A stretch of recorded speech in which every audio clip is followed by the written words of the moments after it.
All right, so I will chime in with a Sunday fun video here.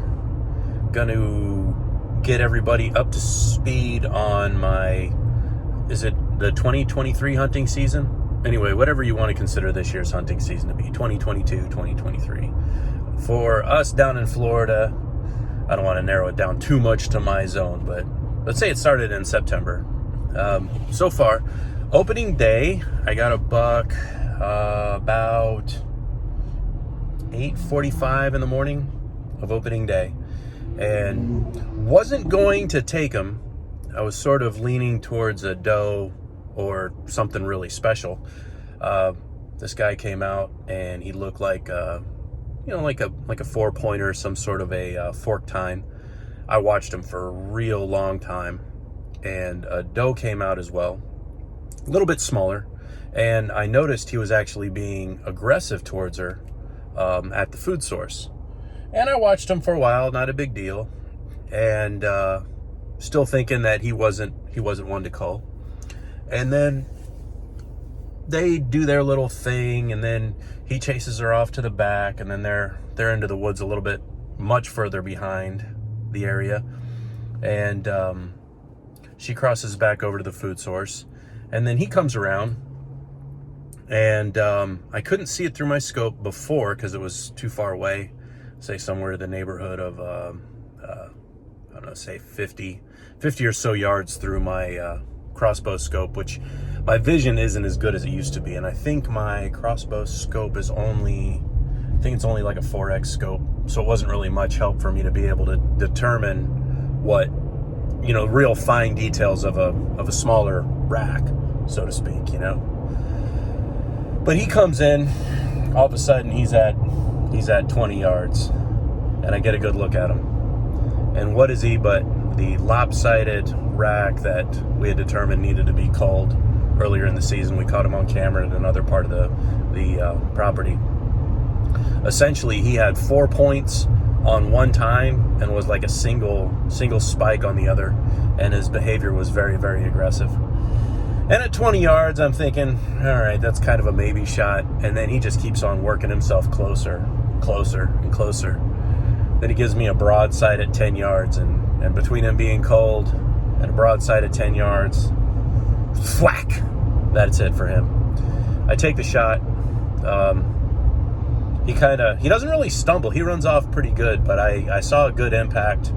My shot was actually a bit high on him, and we actually had to track him a little ways. Probably had to track him about 30 or so yards through the woods. And one of my friends was with us, and his son was there, younger, and so we got a chance to do a nice little blood trail, and we found him, and I don't know, 110, 120 pounds of meat rendered off of him. Took him down to the butcher.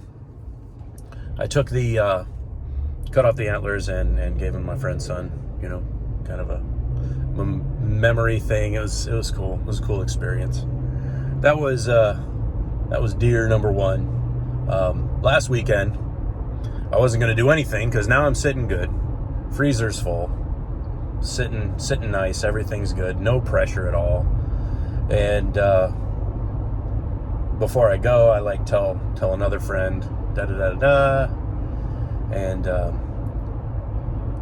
I'm not really going to do anything until I see something really special that's like a 10-pointer or whatever. And he's like, man, I just need some meat in my freezer. I like deer. You get one, you go ahead and So I'm like, okay. Thinking, all right, the only way I'm going to do anything is if, one, it's something really special like a 10-pointer, or two, it comes within 10 yards of me. And man, lo and behold, similar situation to before. These 3 doe come out to the food source, and I'm kind of watching them doing their thing. I'm thinking, okay, there's zero reason for them to come closer to me than just to be at the food source. I've seen them before where they kind of come out, they go to that area, and then they turn around and they go back to the woods. But lo and behold, all three of them had right to me, right to my stand, directly right in line. Now, this is a little bit later in the morning, probably about 9:30. I'm facing the sun, so I'm like facing towards the east, and I look through the scope, and because of the glare of the sun, I've got no shot. I've never had this happen before, where the sun is glaring in the scope so hard that it literally washed out the shot. So I'm like, man, what am I gonna do? She comes around, gets within broadside.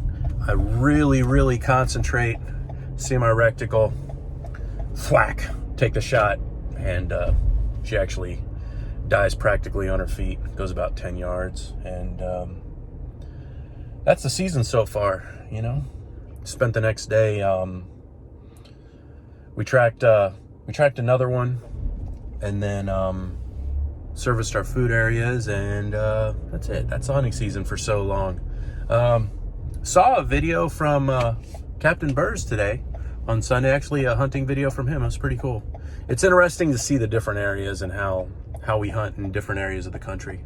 It seems from Burrs' video that he's on public land or some sort of shared land, because he was talking about getting in deeper than other areas and like parking areas and stuff.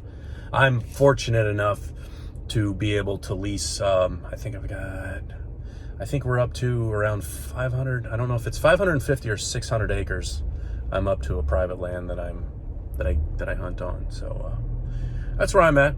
And hope everybody's Sunday is going good. And catch you later.